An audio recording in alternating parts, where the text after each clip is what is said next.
మిథున రాశి వారికి ఆదాయం 8, వ్యయం 11.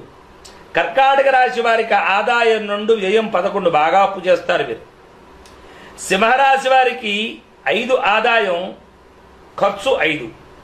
కన్యారాశి వారికి 8 ఆదాయం, 11 వ్యయం. తులారాశి వారికి 5 ఆదాయం, 14 వ్యయం.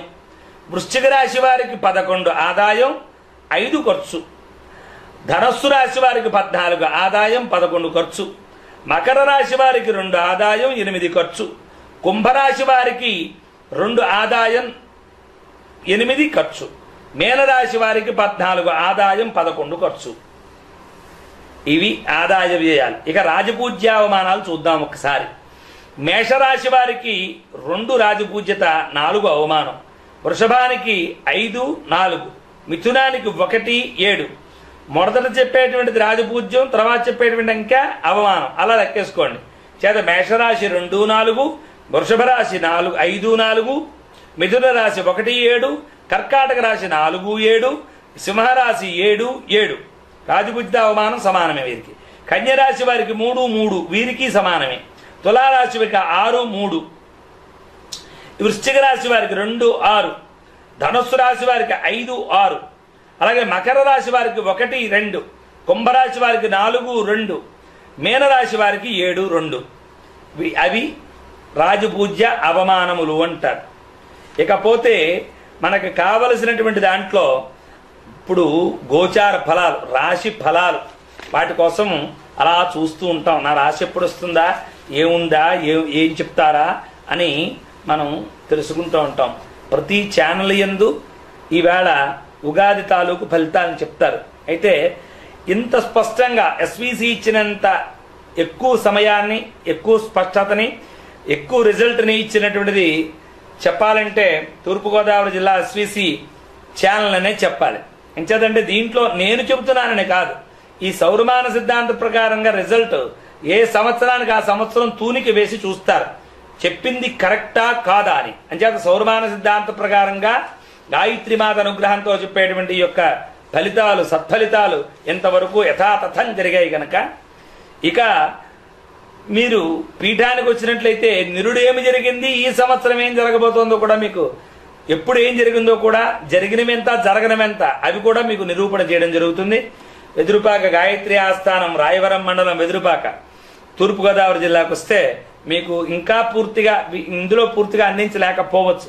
స్వయంగా కనుక మీరు కలవగలిస్తే మీకు పరిపూర్ణమైనటువంటి శాస్త్ర పరిజ్ఞానాన్ని, జ్యోతిష శాస్త్ర పరిజ్ఞానాన్ని మాకు తెలుసున్న మేరకు మీకు అందించి మీ సందేహాలు నివృత్తి చేసి, మీకు ఎప్పుడెప్పుడు కాలం మంచి కాలం ఉంది, ఎప్పుడు చెడు కాలం ఉంది, ఎప్పుడు యోగిస్తుంది, అన్ని వివరములతో కూడుకున్నటువంటి వివరములు ఒక నయా పైసా మీకు ఖర్చు లేకుండా మీరు ఫోన్ ద్వారా కానీ స్వయంగా వచ్చి కానీ తెలుసుకోవచ్చు అని మనవి చేస్తూ, ఈ సంవత్సరం గోచార ఫలం అంటారు దీన్ని. ఇది గోచార ఫలం ఏ సంవత్సరానికి ఆ సంవత్సరం చెప్పేది. తర్వాత మాసాది ఫలం కూడా చెప్తాం. ఇది గోచార ఫలం సమిష్టిగా చెప్పడం జరుగుతుంది. మరి వీరి టైంని మనం ఎక్కువ తీసుకోకూడదు కనుక ఏ నెలలో మీకు ఏం జరుగుతుందో కూడా తెలుసుకోవాలి అని మీకు ఉంటే గాయత్రి పీఠానికి దయచేయండి. వీరికి మేషరాశి వారు చంద్రగోచార ప్రకారంగా అశ్విని 4 పాదాలు, భరణి 4 పాదాలు, కృత్తిక 1వ పాదం, నామనక్షత్రం వాళ్ళు అంటే ముందు ఈ అక్షరాలంటే వాళ్ళ మేషరాశి అవుతుంది. చివుచే, చోళ, లీలు, లేలో ఆ అనేటువంటి వాళ్ళవి. వీళ్ళకి గోచార ఫలం మేషరాశి అయింది. ఈ మేషరాశి వారి యొక్క గోచార ఫలం ఎలా ఉంది అంటే, వీరికి సంవత్సరాది నుండి 30/6/2013కు లోహమూర్తిగా ద్వితీయమందు, తదాది తృతీయమందు సువర్ణమూర్తిగా గురుడు సంచరిస్తున్నాడు. శని సప్తమందు, రాహువు కేతువ 1వ రాశి రాశులు ఎందు సువర్ణమూర్తిగా సంవత్సరం అంతా సంచరిస్తున్నాడు. వేద గోచారం గురుడు సంవత్సరాది నుండి 16 మే వరకు తిరిగి సెప్టెంబర్ 1 నుంచి 16 జనవరి వరకు శుభుడు. చేత మీరు పట్టింది బంగారంగా ఉంటుంది, బాగా డబ్బులు వస్తాయి, అనుకున్న పనులు అవుతాయి. ధనభాగ్య సంతానాధిపతి కనుక మీకు పిల్లలు బాగుంటారు, ధనం బాగుంటుంది, సంతానం పుట్టినట్టుంటారు, పుడతారు, అన్ని విధాలా బాగుంది. సువర్ణమూర్తిగా సంవత్సరం అంతా సంచరిస్తారు. అంచేత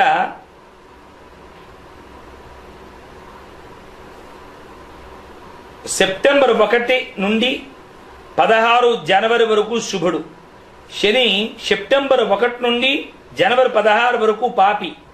రాహువు సంవత్సరం అంతా శుభుడు. కేతువు నవంబర్ నుండి సంవత్సరం అంతా శుభుడు. అంచేత స్థితిభేదాల గోచారములు రెండూ మిశ్రమంగా ఉన్నాయి కనుక అన్ని వ్యవహారముల యందు వ్యక్తిగత శ్రద్ధ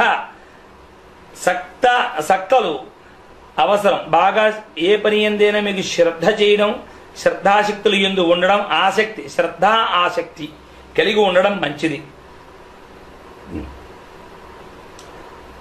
వ్యక్తీకరణములు తగవు.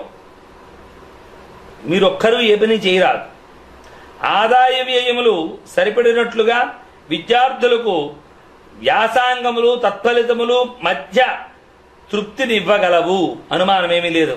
ఉద్యోగుల్లో కొందరికి బదిలీలు, రోటరేషన్, ప్రమోషన్లు వంటివి ఉన్న కర్తవ్యమునకు అంకితమవ్వడం మేలు. ఇందులో ఏమాత్రం అనుమానం లేదు. కర్షకులు, వృత్తి వ్యాపారస్తులు మధ్య మధ్య నిరుత్సాహాన్ని పొందుతూ ఉంటారు. నూతన విధానములో ముందంజ వేయగలరు. గృహ నిర్మాణాది పనులు పూర్వార్థం కంటే బాగా గమ్మును పూర్తవుతాయి. నిరుద్యోగులకు జూలై ఆగస్టు నుంచి శుభాలు వర్తిస్తాయి, సిద్ధించగలుగుతాయి. అంచేత ఈ సంవత్సరం చూడొస్తే మిశ్రమంగా ఉంది.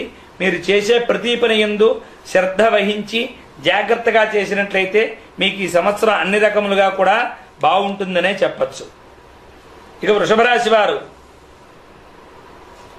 గోచార రీత్యా వీరు కృత్తిక 2, 3, 4 పాదాలు, రోహిణి 4 పాదాలు, మృగశిర 1, 2 పాదాల వారిది వృషభ రాశిగా గుర్తించడం జరిగింది. వీరికి జన్మమందు 36/2013 సువర్ణమూర్తిగా గురుడు, సువర్ణమూర్తిగా సంవత్సరం అంతవరకు కూడా తామ్రమూర్తిగా 2వ ఇంట సంచరిస్తాడు కనుక శని సంవత్సరం అంతా 6వ ఇంట తామ్రమూర్తిగా, రాహుకేతువులు సంవత్సరం అంతా 6, 12 రాశుల్లో లోహమూర్తిగా సంచరిస్తారు. చేత వేదగోచారం చేత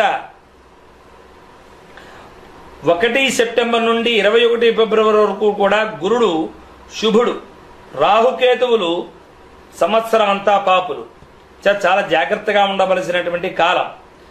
స్థితిగోచారం మిశ్రమంగా ఉంటూ వేదగోచారం ప్రతికూలముగా సాగుతుంది. ఆరోగ్యము మంచిగా ఉంటూ స్వల్ప అసౌకర్యమునికి గురవుతారు. కొన్ని రోజులు అలా సాగవచ్చు. గత సంవత్సరం కంటే మేలు రకముగా నుంటూ మధ్య మధ్య కార్య విగ్రహములు ఉంటాయి. ఆదాయములు మధ్యముగా పొందగలరు. పెద్ద విశేషంగా అటు ఇటు కాకుండా మీరు పొందగలుగుతారు. విద్యార్థులకు ఉత్తీర్ణతా శాతం బాగుంటుంది. వివాహాది శుభకార్యాలు సాగి చివరకు పూర్తి కాగలవు. కొంచెం లేట్గా అవుతుందా అవదా అన్నటువంటి ఇది వచ్చి మొత్తం మీద వివాహాది శుభకార్యాలు మాత్రం పూర్తవడం జరుగుతుంది. వ్యవసాయదారులకు 2 పంటలు సంతృప్తిగా ఉంటుంది. ప్రయత్నాలు చేస్తే ఇంకా బాగా సిద్ధించగలుగుతారు. వ్యవసాయం మాత్రం బాగుంటుంది. కోర్టు యందు, పనుల యందు, నిర్మాణాలు యందు ఉత్తరార్ధంలో చేపెట్టుకోండి. అంటే 6 నెలలు దాటిన తర్వాత, అంటే ఏప్రిల్, మే, జూన్, జూలై, ఆగస్ట్, సెప్టెంబర్ నుంచి ప్రారంభించుకోండి. ఈ లోపల అయితే కష్టం. అంచేత తీర్థయాత్రలు, విజ్ఞాన యాత్రలు వంటివి వారికి ప్రాధాన్యతని ఇవ్వగలవు. ఏ రకంగానైనా చూసినా పెద్ద విశేషించి ఫలితమని చెప్పక్కర్లేదు.